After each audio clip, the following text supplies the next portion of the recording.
Հարավային Կովկասում իրավիճակը բարելավվում է, խաղաղության գործընթացի առաջ խաղացման համար կարևոր է վերսկսել 3 գումարած 3 հարթակի աշխատանքը, հայտարարել է Ռուսաստանի անվտանգության խորհրդի քարտուղար Սերգեյ Շոյգուն ԱՊՀ-ԱԽ քարտուղարների նիստում։ Մեր կարծիքով խաղաղության գործընթացներն առաջին հերթին պետք է տեղի ունենան տարածաշրջանի ներսում, նշել է նա, հավելել. Ռուսաստանը միշտ արել է հնարավորը հայ-ադրբեջանական կարգավորման համար։ Շոյգուն ընդգծել է, որ տարածաշրջանում տրանսպորտի եւ հաղորդակցությունների ապաշրջափակումը մեծ նշանակություն ունի։ Նա հիշեցրել է, որ այդ հարցով համաձայնություն է ձեռք բերվել դեռ եռակողմ աշխատանքային խմբի շրջանակում։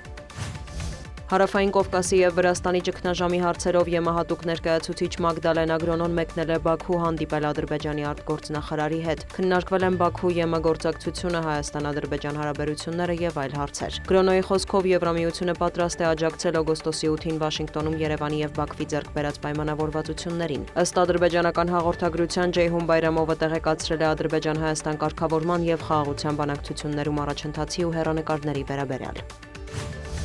Կրեմլի խոսնակը հայտարարել է, որ Մոսկվան Վաշինգտոնին չի փոխանցում ռուս-ուկրաինական առաջնագծի քարտեզները, ինչն անում էր նախկինում։ Դմիտրի Պեսկովը նաև հայտարարել է, որ Պոկրովսկի ուղղությամբ թեժ մարտեր են եւ ուկրաինական ուժերը շրջափակման մեջ են, իսկ քաղաքի մեծ մասը ռուսական վերահսկողության տակ է։ Կիևում ընդունում են Պոկրովսկի ուղղությամբ բարդ իրավիճակ է, սակայն հերքում են ուկրաինական ուժերի շրջափակումը։ Այս իրարամերժ տեղեկությունների ֆոնին Վոլոդիմիր Զելենսկին հանդիպել է Պոկրովսկի մարտերին մասնակցող զինվորականների հետ։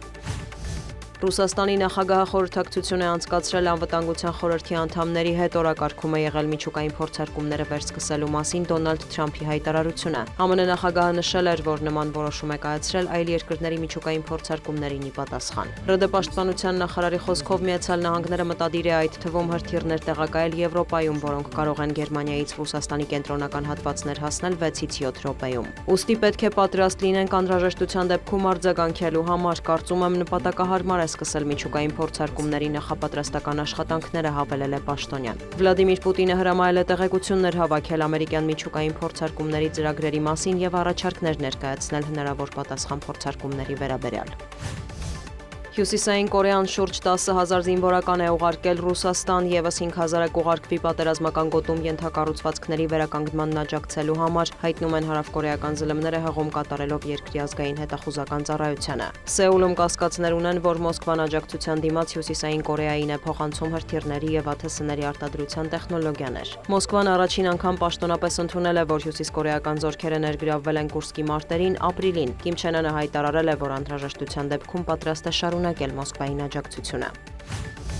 Իրանի ջրամատակարարման հարցերով վարչությունից հայտնում են, որ երկրին երաշտ է սպառնում, նշվում է, որ հոկտեմբերի դրությամբ Իրանի ջրամբարների 67%-ը դատարկ է, 15 նահանգներում տեղումներ չեն եղել։ Շատ ջուր սպառող անձանց համար ջրի սակագինը կբարձրացվի։ Ավելի վաղ Իրանի նախագահը նույնիսկ առաջարկել էր մայրաքաղաքը Թեհրանից տեղափոխել Պարսից ծոցի ափ, ի թիվս այլ պատճառների նշելով ջրի պակասը։ Դիանա Գասպարյան, լուրեր։